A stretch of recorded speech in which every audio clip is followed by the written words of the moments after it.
BJP. Thrissur ജില്ലാ അധ്യക്ഷൻ K Aneesh കുമാറിനെതിരെ CRPC 107 വകുപ്പ് ചുമത്തിയതിൽ പ്രതിഷേധിച്ച് തൃശൂർ റേഞ്ച് DIG ഓഫീസിലേക്ക് ബി.ജെ.പി. പ്രവർത്തകർ മാർച്ച് സംഘടിപ്പിച്ചു. ബാരിക്കേഡ് മറികടക്കാൻ ശ്രമിച്ച പ്രവർത്തകർക്കെതിരെ പോലീസ് ജലപീരങ്കി പ്രയോഗിച്ചു. അനീഷ് കുമാറിനെ സ്ഥിരം കുറ്റവാളിയാക്കി ചിത്രീകരിച്ച് പാർട്ടി പ്രവർത്തനത്തെ നിർവീര്യമാക്കാമെന്ന് കരുതേണ്ട എന്ന് ബി.ജെ.പി. സംസ്ഥാന ജനറൽ സെക്രട്ടറി MT രമേശ് പ്രതിഷേധ മാർച്ച് ഉദ്ഘാടനം ചെയ്തുകൊണ്ട് പറഞ്ഞു.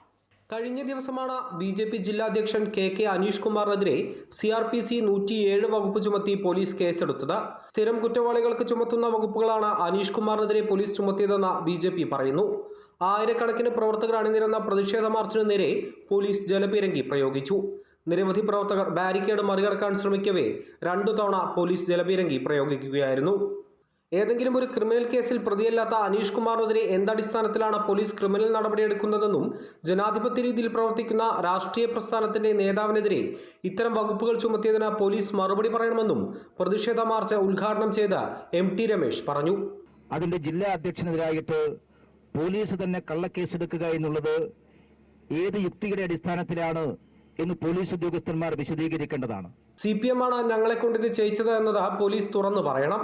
കരുവന്നൂരിൽ പാവപ്പെട്ടവന്റെ പണം അടിച്ചു മാറ്റിയ സംഭവത്തിൽ വരും ദിവസങ്ങളിൽ തൃശൂർ ജില്ലയിലെ CPMന്റെ ജില്ലാ സെക്രട്ടറി അടക്കം ജയിലിലേക്ക് പോകുന്ന കാഴ്ച കാണാമെന്നും MT രമേശ് കൂട്ടിച്ചേർത്തു.